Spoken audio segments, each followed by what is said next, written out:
Okay, so this is Pops, and I wanted to talk about What If. I don't have the video capacity right now or to live stream this, so you're just gonna have to deal with the audio version if you don't mind. What If kicked off Marvel's animated series that kind of deals with their multiverse and multiple timelines that they've set up at Endgame and Loki. I did my online review for Tampa Dispatch, so that link should be in the description, so you can go over and see it more in a written form, kind of hopefully flesh out some of the things I'll touch on here. And a spoiler warning, I just want to dive into this. I'm not trying to keep things secret. I don't want to do a separate video or anything like that. Yeah, I'm driving, so there is some noise in the background. So first things first, it takes place as sort of the Watcher comes in. He explains time, explains sort of how there could be multiple timelines. One little event can change time. So it jumps into Captain America First Avengers events, where Steve Rogers is set to get into the giant tank for his experiment, get his super soldier serum. And then through the explosion that's in that scene, it kind of changes the tide of things. So quickly, there's some off-putting elements early on, and that come up basically the third wave feminist stuff that's come up in other things, like she's told to get out of the room in a very condescending, sexist way, and that wasn't really how it played out in the film.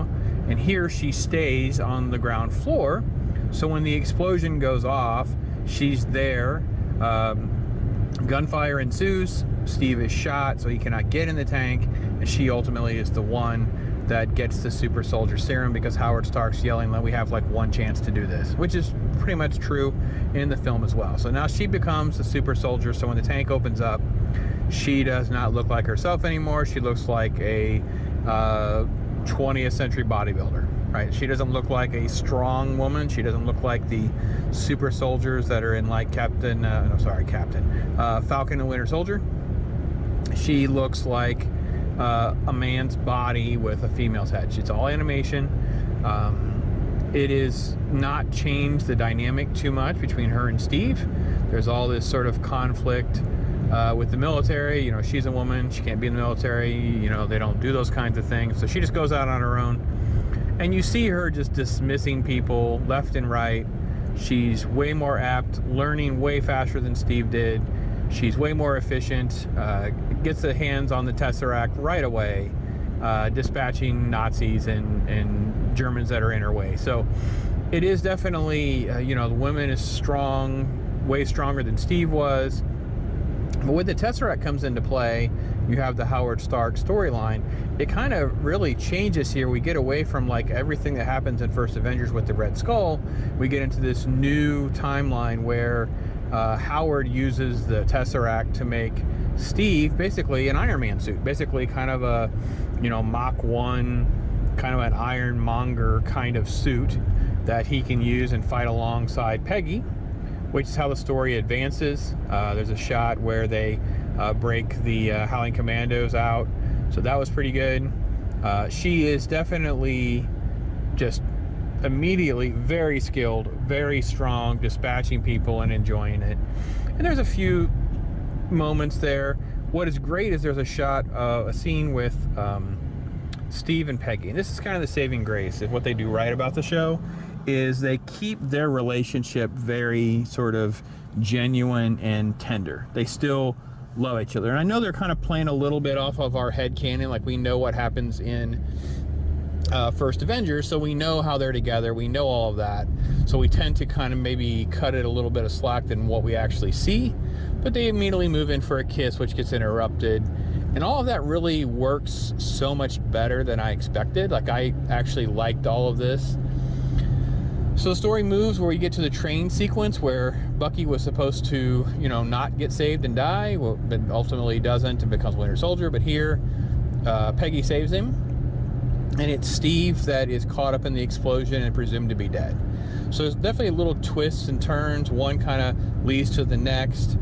Then ultimately it comes into, we continue to fight this battle. Red Skull is out there. Red Skull, mind you, he's figured out a different mechanism, abandoning the Tesseract. He's going to open a portal, and you have sort of this octopus kaiju thing coming through the portal, and that's where Peggy's fighting. They find Steve alive in his suit. They try to put him in the suit.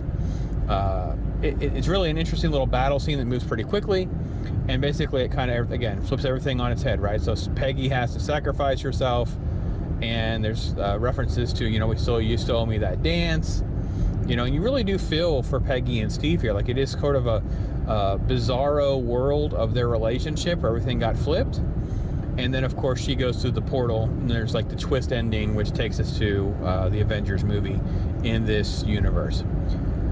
Look, I don't think Hollywood is understanding this concept of what they're doing to women, and that they feel that making a woman strong or making her a soldier is by using a male figure. I think this is making me even more nervous about other projects like She-Hulk. Like, She-Hulk is a very feminine, super strong, sexy woman, to the point where I believe the character prefers to be as She-Hulk and not in her human form. So we don't want to see just Hulk as a female. Like, that's not what She-Hulk is. And here, female Captain America is hardly that. It's just a woman's head drawn on, and happens to have a Union Jack instead of a Stars and Stripes. So look, some of it works, mostly because the relationship part works. The twists and turns are kind of a fun little ride.